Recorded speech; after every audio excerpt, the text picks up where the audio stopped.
Hello everybody and welcome here to the LEGO House History Collection. My name is Peter and I'm a play agent here at the LEGO House.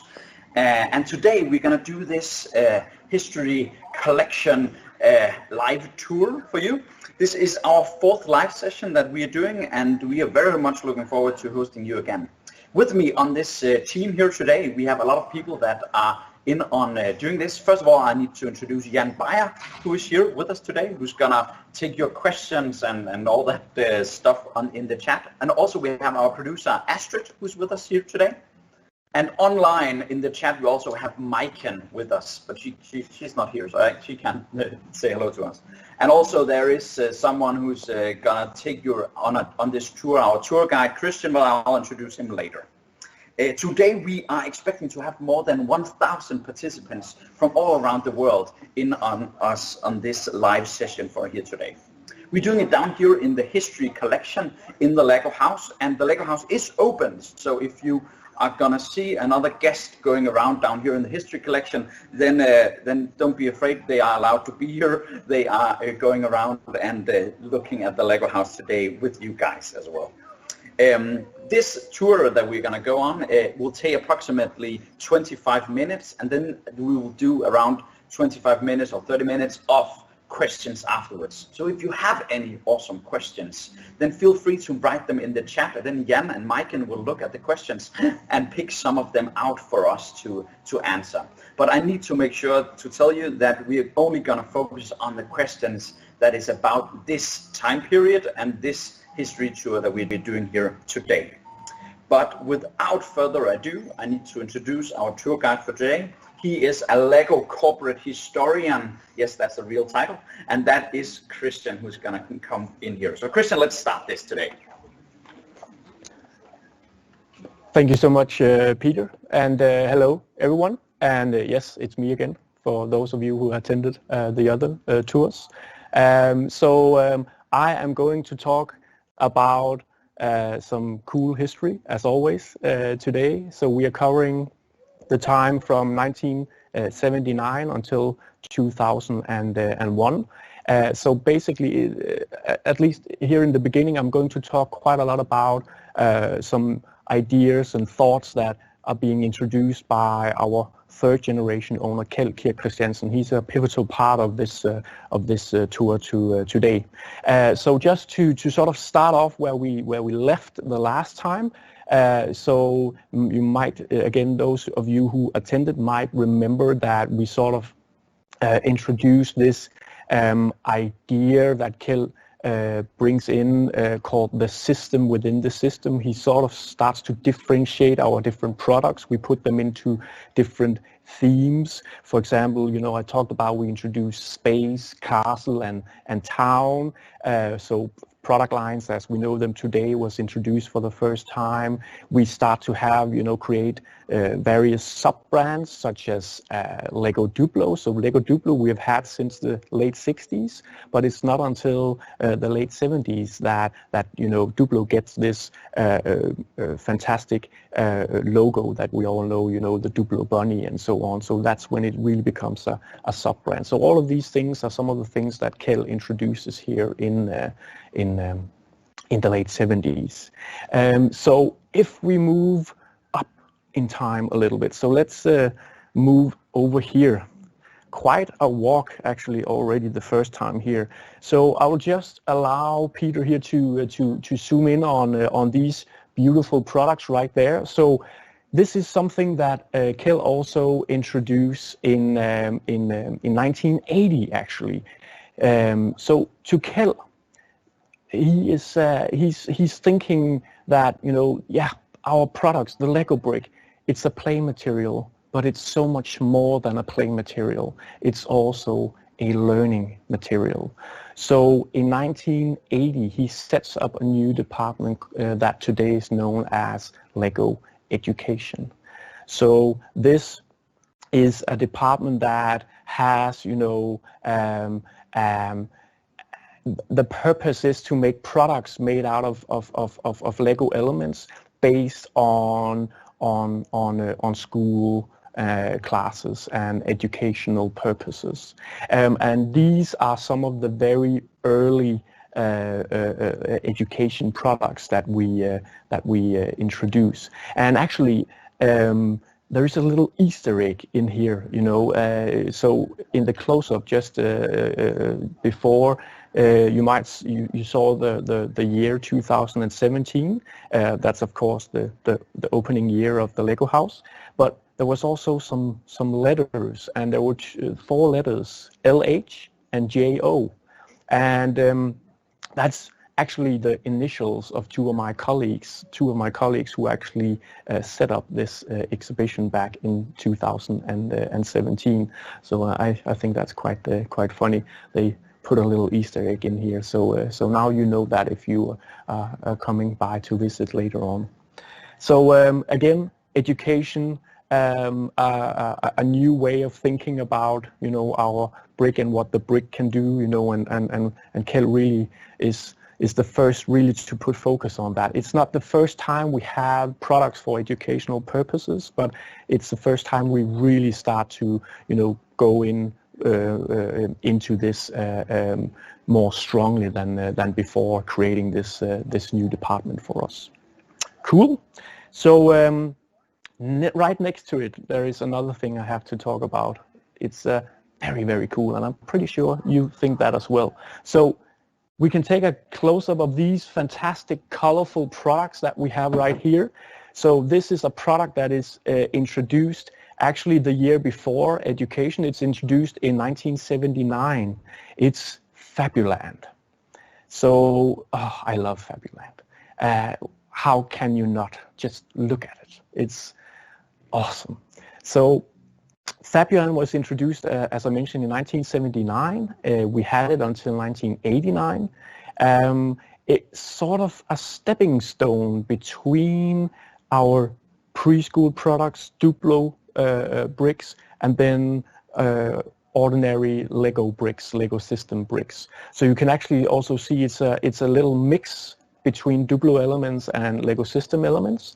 And the characters in Fabuland was sort of roughly in size, right in between the Duplo figure and the minifigure.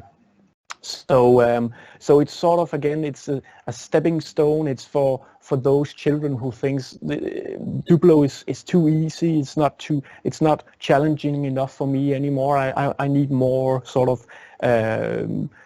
I need to be able to create a little bit more detail in what I'm building, but the Lego brick might be a little bit too difficult. And then, we came up with this. So basically, this is, I guess, where Lego Juniors is sort of today, right there as a stepping stone between the two. But the reason why I really, really love Fabuland, and I love a lot of things Lego, but also Fabuland, is this is actually the first time we introduce storytelling. Because all of these characters, they have a name. So we had, for example, Freddy Fox, we had Hannah Hippopotamus, we had Edward Elephant, and so on. They all have a name, and they also all have somewhat of personality. And we introduced this product line with books and also a stop-motion animated TV series in the 80s called Edward and Friends. So that's why, this is the very first time we start to create this sort of universe with storytelling and characters, something we, of course, are very familiar with today. So it's just to say that when you think of Lego products and storytelling, you have to go way, way back. You don't start with Star Wars or Bionicle or something like that. It goes all the way back to the late 70s and Fabuland. I think that's pretty cool. So love them. Okay, so the next thing we're going to talk about is actually just, we can move slightly here to my left. So we have a photo up here. It's Kjeld Kirk Kristiansen sitting there, and then on the chair we have a guy called Seymour Papert, Dr. Seymour Papert.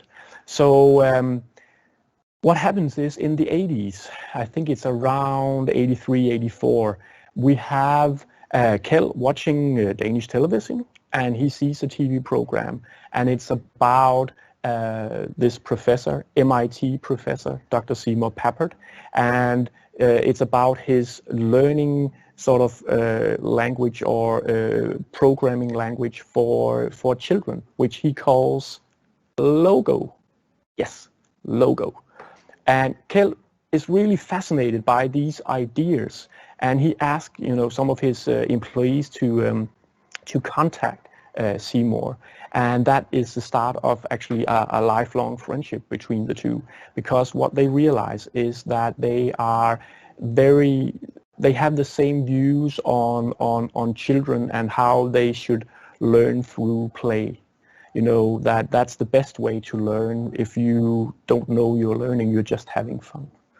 So some of these ideas are very similar between Kjeld and Seymour. So that also means that from 1984, we actually start to have a formal collaboration between MIT and the LEGO Group.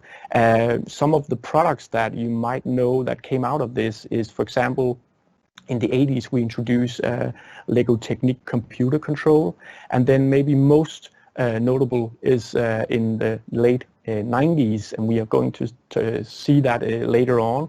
We introduce LEGO Mindstorms, which is also a collaboration between the two. So we've had this collaboration with MIT since the 80s. Yeah, let's move a little bit further this way. So all of these things, so we have a photo here of a new factory, and that's something that also happens in the 80s. And I'm also going to briefly touch upon these 11 paradoxes that we have right here. So all in all, what Kjeld brings here in the late 70s, 80s is some new ideas as we've sort of established. And what this means is that we start to grow a lot as a company. So that means we need to set up new factories to be able to be able to meet the demand of our products. And we also hire in a lot of new employees and also a lot of new LEGO managers. So one of the things that Kjeld actually does is that he introduces these 11 paradoxes of management, which is a guiding sort of string for new LEGO managers that how should I behave in accordance with the LEGO values that we have also talked about in some of the earlier sessions. Very, very important to the family. So this is also something that is going on here in the 80s because of all the ideas that Kjeld brings with him. He really shakes up the company through the 80s. Cool. So the next thing, this is a little bit special. So let's go over here because now. So we are going to take sort of a little pause from the history, because some of you guys who have attended earlier sessions, you might remember that I think it was session 2. I got a question if I had any sort of product that was very dear to my heart, and then I told you guys a little story because, believe it or not, before I became a really boring LEGO historian, I was actually a royal guard here in Denmark. So you might know a royal guard also from Great Britain, outside Buckingham Palace, with these large bearskin hats. We have the same in Denmark. So I was a Danish royal guard looking out after our queen. With these large bearskin hats on. They are not very comfortable to wear, I can add. So I told you guys that. So when I started working here, my colleagues, of course, knew this.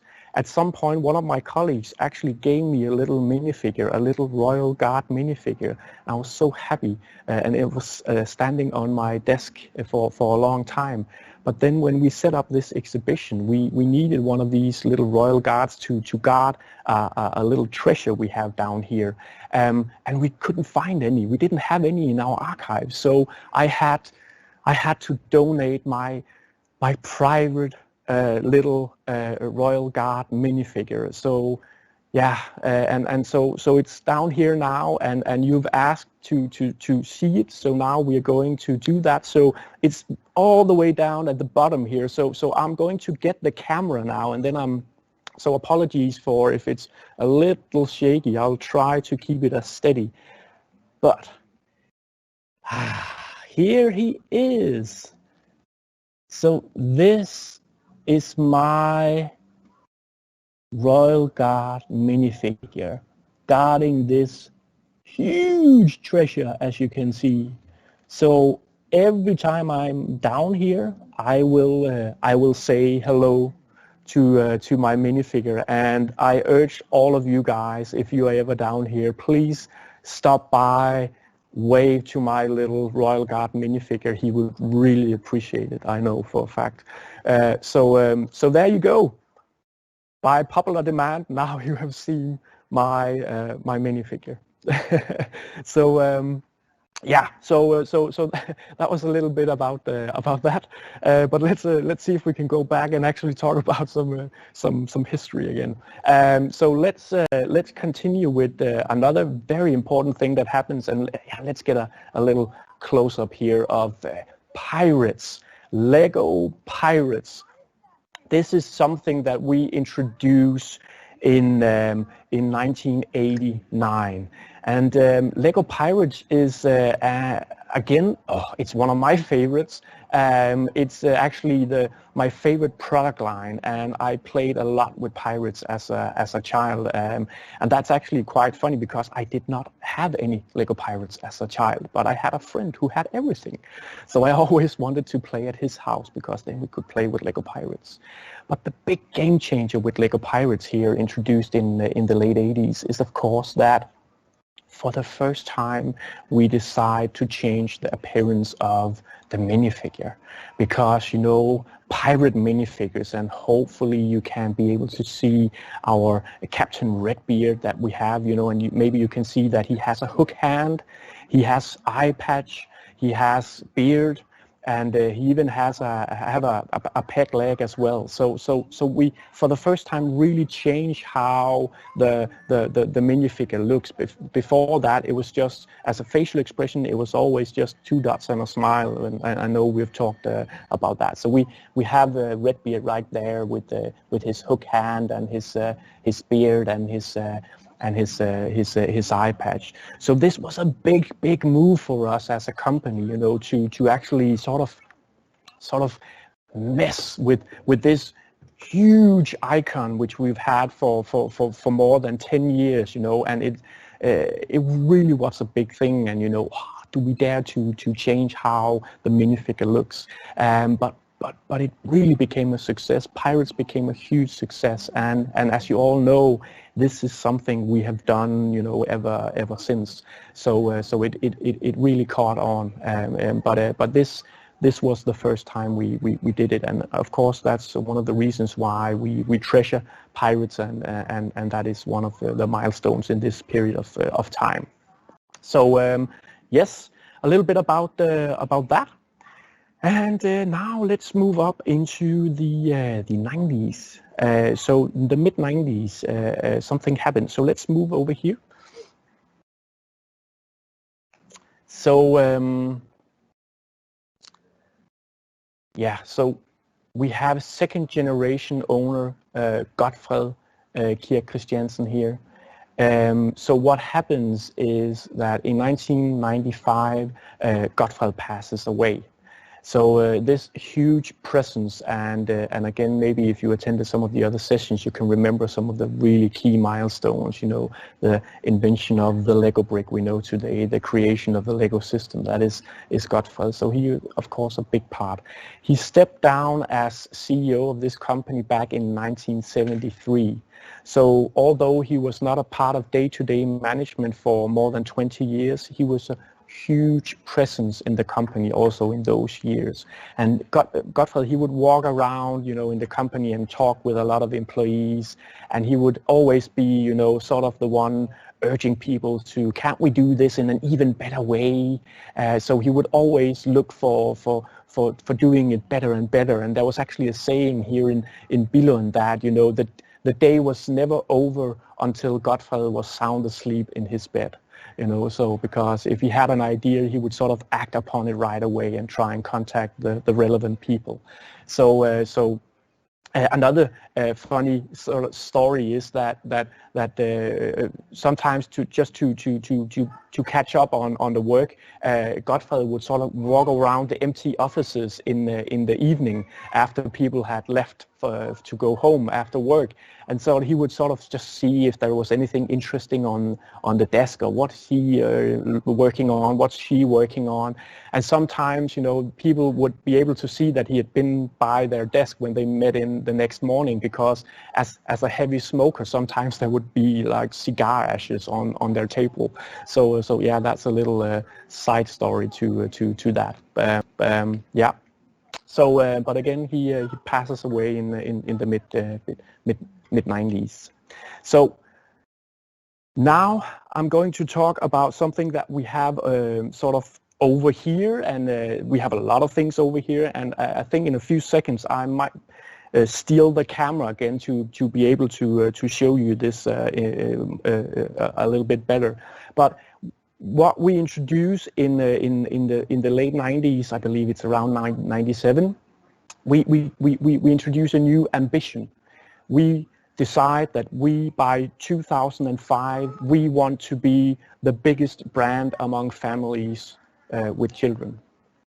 So that's a bold claim and a huge ambition. So what we start to do, because at the same time we start to doubt a little bit that children have the time nor patience for, you know, good old-fashioned construction play. So we start to spread out into a lot of new branches. So we open up. So up here we have a photo of a groundbreaking ceremony from when we opened a Legoland park in Windsor in 1996. In 99, we also opened up another park in the States. So suddenly we are opening up new Legoland parks, new amusement parks. We are introducing new products. So maybe I can get the camera and then I can zoom in on a few of these. So just to give you a little bit of a closer view on some of these things. So we introduce video games.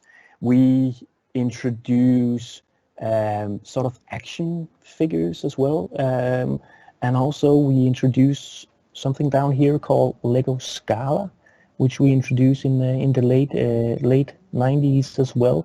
So as you can see, we're really sort of starting to branch out into a lot of different things here, and what happens because of this is something we are going to talk a lot more about next time.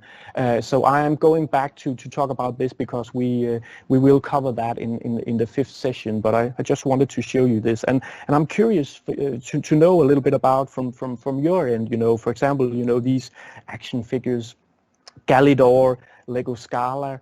Have you any thoughts about that? What do you think about these products, and do you have any memories with these products? I would love to know in the comments. Maybe we have time for a few of comments in our questions. So all of this is very much also going on. So now let's move up into the late 90s. So over here.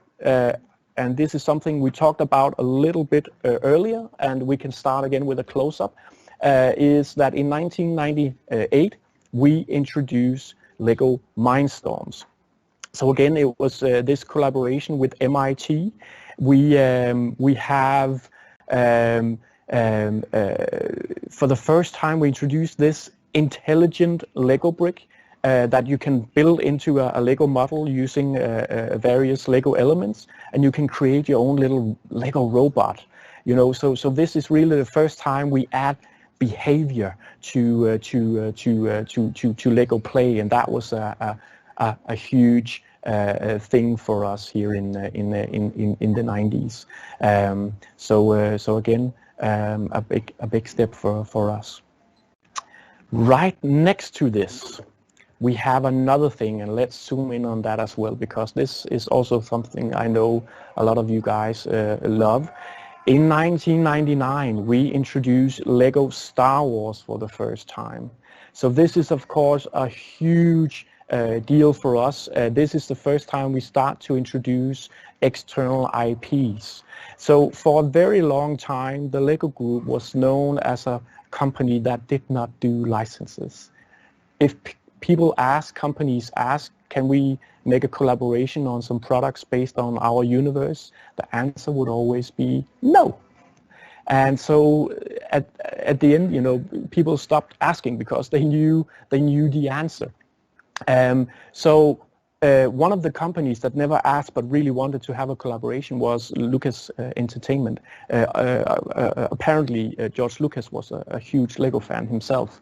But then suddenly they were very surprised that we suddenly contacted them, happening in the sort of mid-late 90s. And that ended up being this collaboration, and it ended up with these products being introduced in '99. So a huge deal for us. This is the first, again, one of the first time we do this. Simultaneously, we have starting a collaboration also with Disney with some preschool products, Winnie the Pooh and so on. But this is a huge deal for us, and something new we had to learn because of this is also that that in '99, that was when Episode 1 came out in cinemas. That movie. So of course there was a lot of hype around that, and we could use that hype and ride that wave of hype, you could say. But then the next year, no movie. And then, the sales declined a little bit. So it was sort of depending on a movie, no movie, movie, no movie. It was a little bit up and down. So we had to learn now with introducing these new licensed products that how can we maintain sort of a steady sales curve, instead of these fluctuations, even though one year there's a movie, the next year there isn't a movie and so on. So that was something new for us to learn about. Another product that I have to show you in this regard also is another external IP we introduced in 2001. So let's go over here and take a look at that. Because over here we of course have a little wizard that I'm sure we all know. So in 2001 we introduced LEGO Harry Potter for the first time, and again that is also a major product for us for a long time, just as LEGO Star Wars. So one of the best ways to explain the success of also a product like LEGO Harry Potter is that that the first Hogwarts castle that was introduced in 2001. That was actually for many years the single best-selling LEGO set we've had. So that's really a big testament to that. So hugely successful as well, these products. And then the last thing I want to show you guys before we go into some questions is another IP, but it's an internal IP. This is also in 2001. So down here we have LEGO Bionicle. So I can just give you guys a little close-up of these. So this is also, an attempt of creating some sort of action figures, you could say. So maybe you can also see on the packaging that at first it was actually a part of it was called LEGO Technic Bionicle, but this is known as construction. So this was sort of a new system we created where you could create these action figures, and you could also combine two action figures into a larger action figure or something else. So there was a building system in there as well. But construction, that's two sort of, it's the two words, construction, action, that we put together. So that was something new. So the last thing I want to mention about Bionicle is that this was a game changer for us internally in the company, because there was a fantastic universe and great storytelling combined with the launch of these products. You know, it was a classic tale of good fighting evil, and we had this whole world of what's it called, Matanui or something like that. Sorry, this is in my dark ages, where the time in my life where I did not play with Lego bricks, so I can't remember if that's correct, but I think it is. So we had this fantastic storyline around it, and it really, the success of Bionicle really helped us as a company to realize that it's great to have, you know, Lego Harry Potter and Star Wars and these fantastic universes, but we can also create fantastic universes ourselves. So that was a big thing for us, and you know, our sort of you know, we really learned that, hey, we can also do this ourselves. So we got a little confidence boost because of that. So so with that was basically what I had time for to talk about. So now we will open up for some questions. So I hope it made sense, and I hope I will be able to answer some of your questions. But first, I need a drink of water. Thank you very much, Christian. We will shortly go into questions, and we will try to look onto some of the things that we will talk about. But again, to remind you, you are welcome to write down your questions in here, but we are still going to focus on the time period from 1978 to 2001. So so let us just focus on that right now. Yeah, and then we'll move back and forward and move the wires that are not here, right, Peter? Yeah, yeah. Definitely, there's no wires at all. No wires. Okay. So the first question is there any other milestones in this time period that you would like to talk about? Yeah, that's a great question. And of course there is, because you know, it's limited time and there are so many things we could mention. But one of the things I would give an honorable mention is in 1996 we introduced Lego.com. You know, our website, which we all know today, and it's a huge, you know, gathering point for so many things. So that is introduced in '96, in sort of the early days of the internet. And I don't know if you've ever seen, but I can't remember, but somewhere on the internet you can actually find, you know, screenshots of some of the first front pages of Lego.com, and it's mind-blowing to see, you know, what it looked like back then, and of course what it is today. You know, things has happened since then, I can tell you. But yeah, that's I would say that's also a very key milestone in this period of time. Yeah. Cool. Yeah. Thank you very much. The next question is, what was the background for Lego to say no to licenses? Why didn't we do licenses before Star Wars? Well, I think it was. It's a great question, and I don't know if I have a clear answer on that. But I think it's something about that we wanted to we felt we had such a good idea, and we wanted to have, you know, complete control, because that's something you decide to, you know, if you go into a collaboration with, let's say, you know, Lucas Entertainment, now Disney, right, and Star Wars, you know, of course, you know, you cannot decide how does an X-wing fighter look like, you know, that is for Lucas and now Disney to decide. This is what it looks like. So you can't be too sort of stray away from that. So I think that was one of the reasons why, you know, that we wanted to have 100% control of our products and what they should look like. But then we started sort of to realize that there were also benefits from having these sort of collaborations, right? Because, you know, at the end of the day, what it's all about for us is that we want to have as many Lego bricks out in the hands of as many people, because we deeply and truly believe you will benefit from that.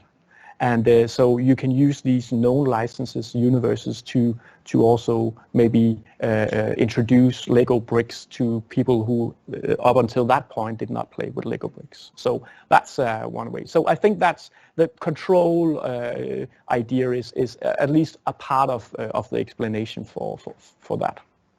Yeah, thank you very much. The next question is that's the questions into about the cooperation between different companies, like not with the licensing, but with example, we have had a collaboration with Shell, we had one with Maersk and others. Where's the difference in the collaborations and the cooperations with the? Yeah, so that's a little bit more, you know, again, just using, for example, with Shell, and before that also Esso, you know, for a very long time since we introduced our town plan in the mid 50s, and basically introducing Lego City before Lego City. You know, we have a wire here. We need to move a little. so we've had, for example, gas stations, right? So we used, for example, Esso and Shell as brands of that gas station to be able to show that this is sort of what it is, you know, that this is what it looks like. So we will introduce these brands sometimes in that way, but it's in a completely different way than when we go into collaboration with Star Wars and Harry Potter, because that's these big universes where we actually go in and create a whole product line of products just based on that universe. So later on, I can't remember, I think it's in the 80s, we decided, you know, to stop using, for example, known brands for our gas stations, and we created our own brand, Octane, which we still have today in Lego City. When you see a gas station today, it would say, or a gas truck or anything like that, petrol truck, it says Octane on the side. So now we have created our own brand for that. Yeah. So I hope that sort of answered that question. So I've moved this a little bit because we are going a little bit down to the education, because the next question is, how did Godfrey and the rest of Lego employees react to Kjeld's focus on education? Was it hard for him to get through with them, and how was the time in there? Yeah, let's move down there and see if we can talk a little bit about that. So so what happens is that a lot of wires. So yeah, we have them right there, and you know, and again, as I mentioned, I don't think the problem was too big, because again, as I mentioned, this is not the first time we have products intended for educational purposes. You know, we have had products before that, but we just didn't have that many. And it was just a very small part of our company. So I just think that Kjeld basically just takes an idea and a belief that is already in the company. We already sort of believe that this is also a learning material, but he's just the one that really sort of put that into words and really starts to put that into action as well, setting up this department. So I don't think that he met any sort of resistance within the company or with his father, not compared to a lot of other things, you know. So it was just this sort of movement into and just focusing a little bit more on some ideas that had been around. But again, it's at first and it's still you know, it's just a department, you know, and we still have all of the other focuses on creating fantastic play materials, but now we just also start to focus on learning materials. That's also something today we've done with our Lego Foundation, who also looks a lot into this research in learning through play and so on. Yeah. We had a question earlier that's about the use of Lego in Lego education, in Lego products in elementary school. We had a viewer that is from the US that that used Lego in elementary school and is wondering, is Lego still trying to be involved in elementary school education around the world? So question about I'm pretty today. I'm pretty sure.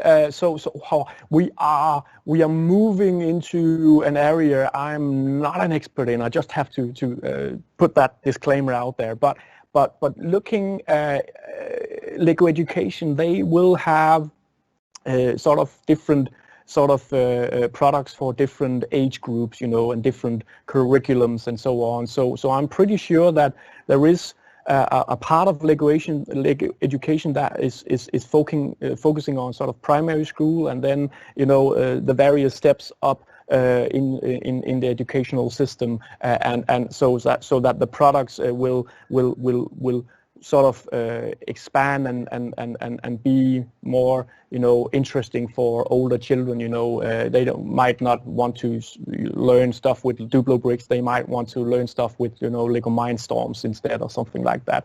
So we do again, just to tie those two together. There is a lot of Mindstorms products and so on, also in the educational field. So that's what I know. I'm sure a lot of my colleagues in education could be able to elaborate a lot more on that, but maybe also take a look at their website. I think you will be able to see some different ideas. So the next question is about Classic Space. Could you talk a little bit more about Classic Space? And we have a lot of viewers that have been asking about Space Police. Oh, yeah. Also something that is we don't have any Space Police products exhibited in, and that's I know it's a shame, but it's just, we have so many things, you know, we have just covered like more than 20 years, right? And it's we can't put everything in here. So yeah, Space Police is sort of after the original, you know, gray and blue Lego Space, which we introduced in the late 70s. It's one of the many space themes that are introduced up through the 80s and 90s, and hugely popular as well. Some awesome models with Space Police as well, and also there's a little bit of an element of good fighting evil, because together with Space Police we also introduced for the first time, I think they're called Blacktron, which are sort of the evil space guys in dark black suits, and so Space Police are there to sort of, you know, make sure they behave and so on. So we start to see these different factions of space, as well as we've seen in other I've actually heard that we do have some Space Police. We do have some Space Police. Do you think we can dare to try and get in there? Oh, go into let's see if we have enough cable. Oh yeah. But it's because I was only thinking of the timeline. Yeah. Okay. So let's see. I'm just walking ahead to try and see if I can find them. Maybe we have. Do we have any Space Police?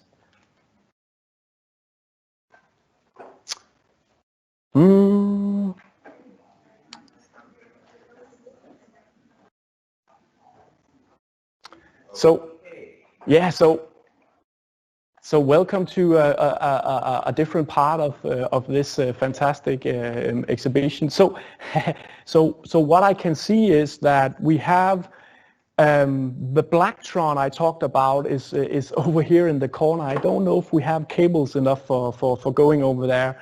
And I think there might also be, I can't remember if there is a Space Police over there, but at least we can see the faction that was sort of they were fighting against, if you could call it that. So let's do we have enough cable? No, we can't. So I don't have the cable for this. But anyway, this is a fantastic backdrop for more questions. But right over there, we actually have a few from that period, and maybe also I can see some space police from over here. Cool. But that's easy for me to say when you can't see it. So the next question. We've skipped past the monorail. Can you talk a little bit more about this and why was it discontinued? And can you talk about the monorail in LEGO? A little bit. I have no idea why it was discontinued, I have to say. A fantastic product. So we have some different monorails. I think the first one was actually a space monorail in '87 or something like that. And then we also had a monorail in town, LEGO Town, what we today know as City. So we had that in 1990, I think. So hugely popular sets. It's battery driven. So I think it's 9-volt batteries. So you can really sort of we have the space version right here. So I'll just take a close up.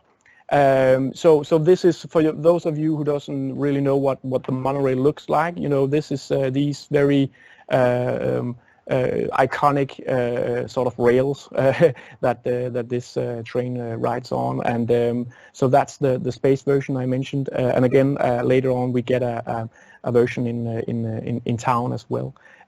Hugely popular sets. I would have died if I got that for Christmas when I was a child, that's for sure. And I'm sure a lot of other people have the same. But again, I don't have any knowledge about why we don't have them anymore. That's just, I'm sorry, I don't. Cool. But at least we got to see it, right? And now we're back here in our timeline here. But you got a peek of something different also. So we've stopped here just next to the paradoxes of management. Yeah. And the question is, how did he come up with the 11 paradoxes of management? And this is a tricky question. Why 11? Yeah. Actually, I have no idea why it's 11, but I do know he didn't do it on his own. So take a look. We can get a close up, and maybe you can sort of see. It was Kjeld, and then it was his head of human relations, a guy called Per Sørensen. Those two were the ones who came up with these 11 paradoxes, and of course you know the symbol, and you get the idea with paradoxes. And if I don't know if you can see, but otherwise I can sort of read. One paradox was, when did the manager, you have to take the lead, but also when to reside into the background. So again, that's a paradox. Can you do both? That's the case, right? So it's these opposites across each other that should make managers think about how to behave and be mindful of, even though you need to be visible, sometimes you also need to be able to stand in the background and let your employees, go with an idea or something like that. So again, it was not just Kjeld, but Kjeld and Per Sørensen who together created these. But I do not know why 11 actually. So I guess maybe that was just the number they sort of landed on. Yeah. Cool. Anti-answer for me, but that was what I knew. Well, the next question is about introducing the 9-volt trains and the 9-volt monorail system. Yeah. And they did it parallelly, so they did both the trains and the monorail at the same time. What was the motivation to offer both at the same time? Yeah. And could you tell us a little bit about the 9-volt? That's a great question. Before that we had 4.5 volts trains, and I believe also 12-volt trains, and then we sort of merged that into so that everything ran on 9-volt batteries instead. So there was some some sort of uniformity in that in some way. So again, the monorail and not so. Again, I'm not sure, but looking at the monorail, this first space monorail, that is, you need something that looks a little bit futuristic when it's up in space, right?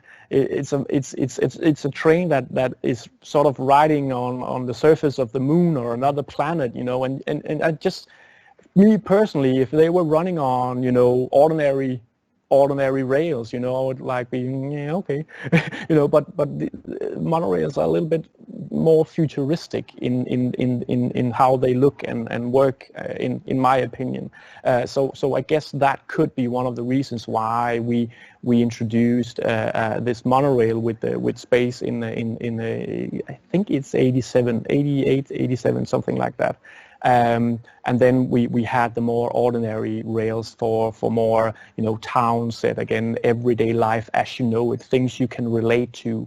That's something we've talked about earlier also, that was the whole idea of town sets and very much also trains and that product line. We had a completely product line for trains, Lego trains. That was a separate product line from 80 onwards and around 20 years. So again, giving people something they could recognize from wherever they lived.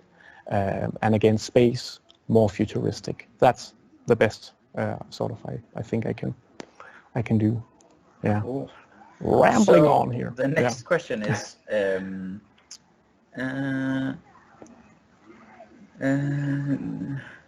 okay.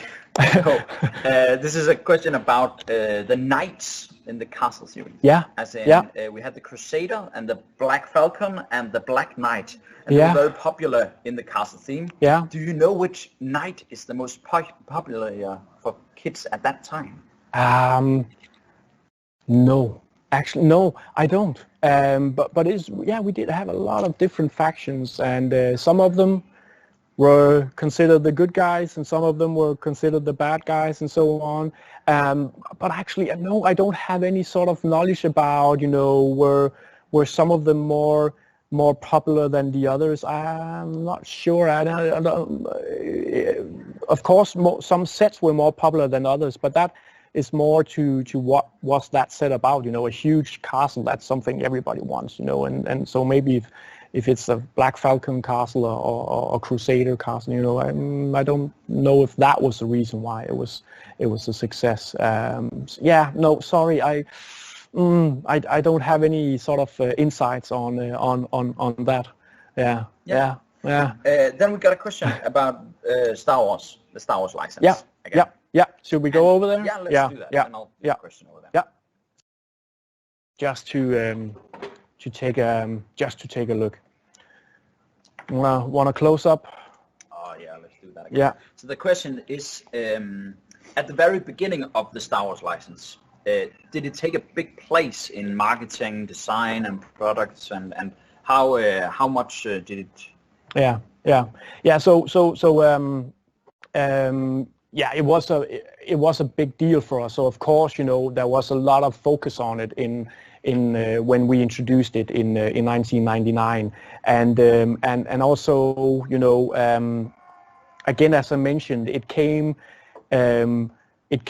simultaneously with the episode 1 coming out in cinema. So of course we had all of this hype that was going on. So it was a big deal. Not to say that we didn't focus also on other products. Of course we did, but it was something new, and it was somewhat of it was a new thing. It was a gamble, you could say, for us, because it was something we've never done before. I can also add that we were a little bit sort of afraid of should we go into this universe, because we know there's conflict. So but then we did it because it's a fictive universe. So that's one thing. Yeah. But yeah, lots of focus on it. Cool. So I do have the last question. Okay. Yeah. Yes. I'm just gonna read this. During your day-to-day task regarding the study of LEGO history, going through archives, etc., Yeah. do you still find something new which is not known? Oh yeah. Does something still surprise you? Yeah. So again, if you were here just a few sessions ago, you know, we just discovered that Godfred was a really big part of the creation of the Lego brick, and he was the guy who actually came up with the tubes. We've not known that before. So yeah, we do still digging in our archives. We do still learn new things. I learn new nuances every single day still, and I will until the end of time. You know, there is such a huge story history here. So yeah, for sure. So that was what we had time for. I hope you enjoyed it as much as I did, and I hope my answers made sense. So thank you so much for tuning in, and I hope to see you next time. Thank you very much, Christian. So we are gonna now have a slide about the next tour that we are doing, and just to make sure that we are having the right one on there. I don't think we have. It's getting there.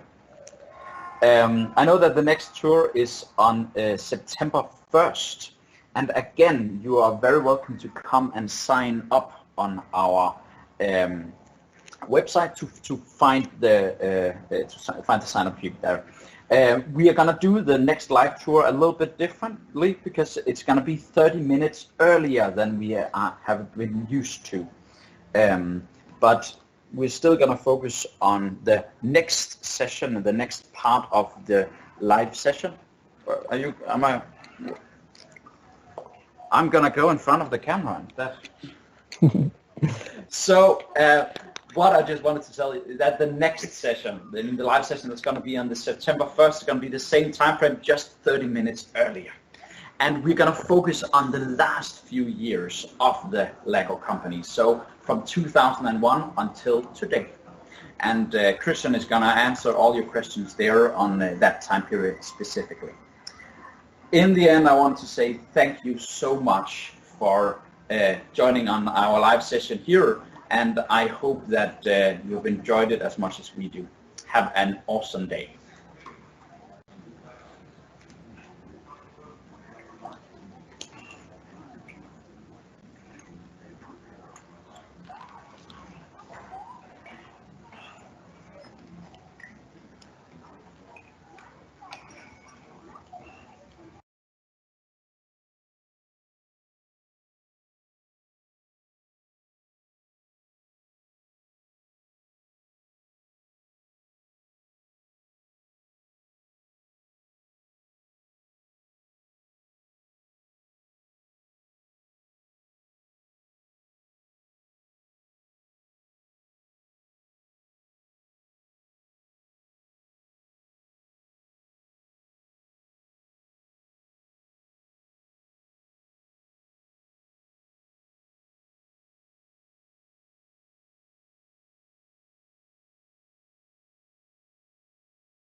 you.